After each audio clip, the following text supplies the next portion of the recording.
Welcome back, viewers. We are here at Newark, the headquarters of Shah Peerally Law Group, talking to Hasan. He's a managing partner over here. Hasan, welcome to Women Now. Thanks for having me here today. Well, thanks for being here. I really appreciate it. So, Hasan, 9/11, we can't forget. Sure. Tell me how life has changed for Muslims in the US post 9/11. I think it's almost a cliched question. People ask Muslims this, how are you feeling after 9/11 and all this scrutiny that happens? I mean, you can't deny that things have gotten a little bit more worse for Muslims, but I don't think it's worth it to play the victim card forever. We have to move on and just basically be a contributing fabric in the society, that people accept us and just be good citizens. And of course, anytime people have misapprehensions about what it is to be a Muslim, we should be proactive in just counteracting any kind of bad publicity and condone any further, any other incidences where terrorism happened. And I think we do that in our community. Immigration has never been the same post 9/11, right? And you got into immigration after that. What got you into immigration? I got into immigration during my first year in law school. Between my first and second year, I decided to take a clinic which was offered at the school I was going to, Santa Clara University. And this was managed by an attorney. And basically, she supervised the work of students who would represent people on immigration cases. And there were very particular types of cases because the clinic mostly served the underprivileged, those who couldn't afford legal counsel. And oftentimes, these are people who are victims of abuse in their marriage, which would be a VAWA case. Mm-hmm. So there was a lot of VAWA petitions. Can you elaborate on the VAWA petition for us? With respect to VAWA, there used to be a big problem when a U.S. citizen sponsors their spouse to come to the United States. And there's obviously a big difference of power, you could say. Mm-hmm. That the superior and the inferior. Exactly. Mm-hmm. So the U.S. citizen might say, if you don't do as I say, I'm going to have you deported.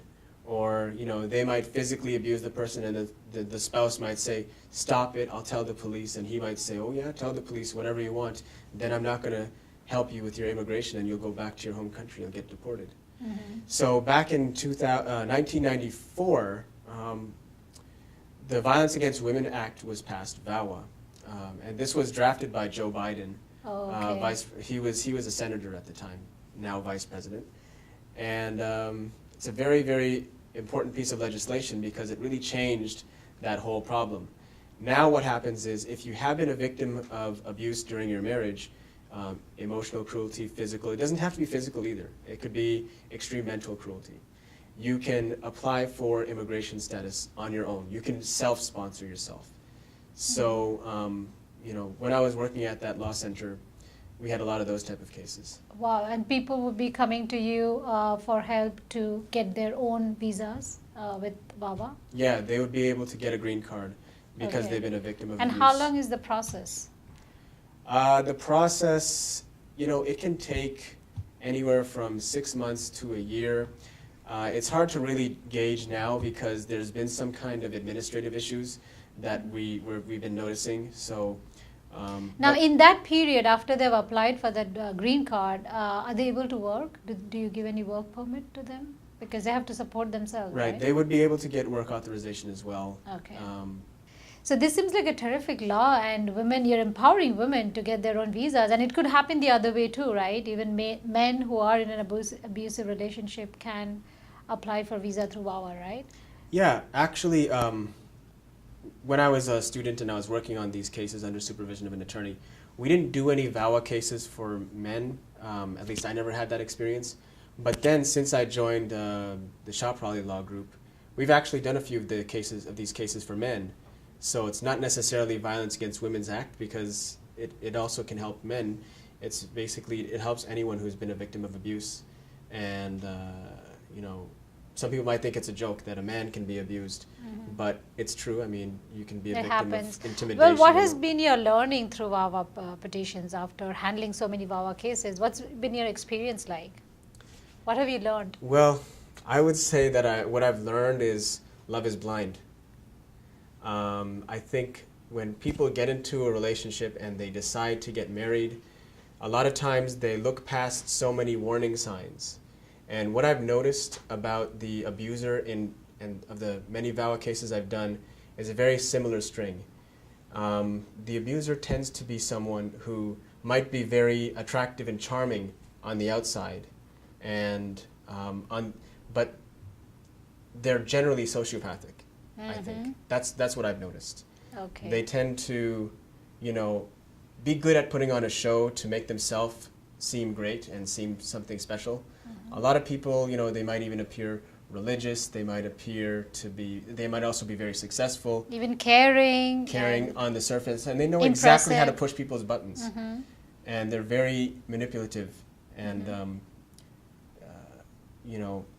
I think a lot of people they get conned almost into marrying people like that. Right. It'd be a good way to check the background. I mean, do Yeah. some research and find out if he had any abusive background in I the think past. the most important thing to do is not see how this person treats his friends or how many friends this person has or how well liked he is by those people who are not close to him.